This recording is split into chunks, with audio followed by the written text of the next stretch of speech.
समाज सेवा भगवान को ज्यादा प्रिय है।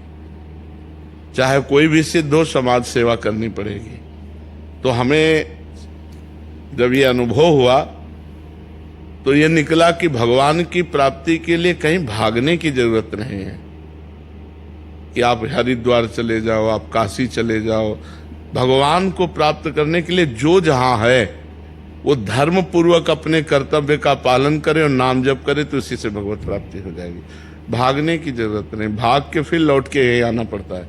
चाहे जहां भाग के जाओ, लौट के यही आना पड़ता है और इस समाज की सेवा करनी पड़ती है। और आपको राष्ट्र की सेवा मिली है, परिवार की सेवा मिली, तो उबिएगा नहीं, धर्म पूर्वक उसका पालन कीजिएगा, क्योंकि भगवान की वो भी सेवा है। साहिल जी हरियाणा से।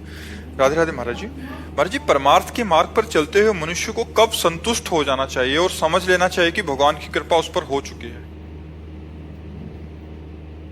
जब कोई चाह न रह जाए, जाहि न चाही कबहु कछु, तुम सन सहज स्नेह, बसहु निरंतर तासुर सोराउर निजगे। परमार्थ का स्वरूप है निष्काम।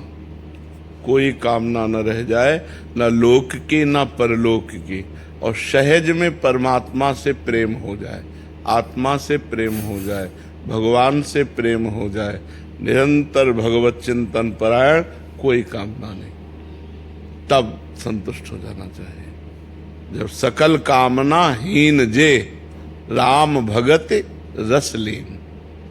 जो समस्त कामनाओं से रहित हो चुके हैं और जो भगवान की भक्ति में लीन है, उन्हीं का जीवन धन्य है।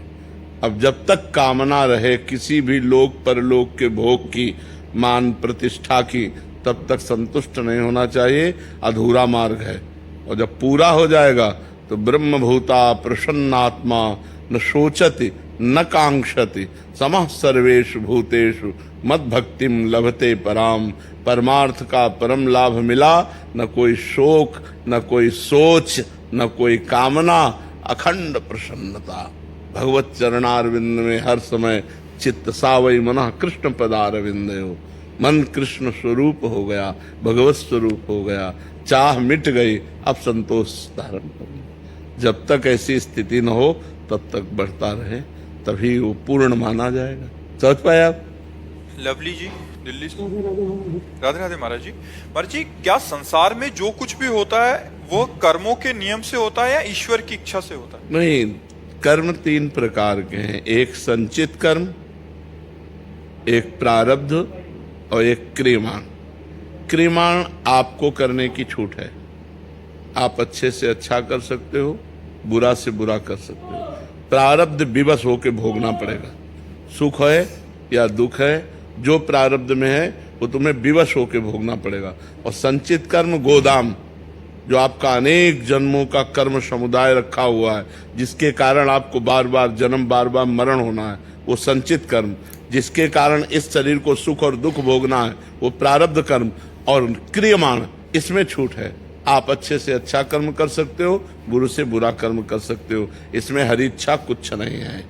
ये कर्मों का सिद्धांत है। अब भगवान की हम शरण में चले गए, भगवान ने हमारे संचित कर्म भस्म कर दिए, प्रारब्ध भोगने की सामर्थ्य दे दी, और नवीन कर्म हमारे भागवती को रहे। अब हम मुक्त हो जाएंगे। अब हम भगवान की इच्छा से जुड़ गए। अब हमारी इच्छा भगवान की इच्छा में समर्पित हो गई। अब जो ही प्यारो करे, सोई मोहि भावे। आनंद में जीवन उसका परमार्थ में हो जाएगा। लेकिन जब तक भगवान की शरण में नहीं, तब तक तीन कर्मों से बंधा हुआ जीव बार बार जन्म मरण, दुख सुख, लाभ हानि, जय विजय, इसी में परास्त होता रहता है।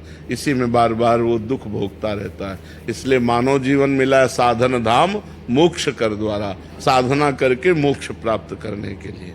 पलक।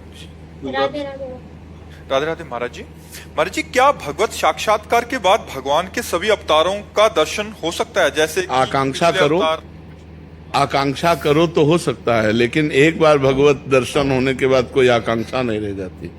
जिस रूप का दर्शन हुआ, मानो आप राम रूप के उपासक हैं, जब राम जी का दर्शन हुआ तो आप पूर्ण हो गए। अब आपको इच्छा ही नहीं, मन ही नहीं बचा। जो मन था वो तो प्रभु के पास चला गया। तो अब कौन आकांक्षा करे किसी और रूप के दर्शन की? वो कोई आकांक्षा नहीं करता। तो भगवान का साक्षात्कार होने पर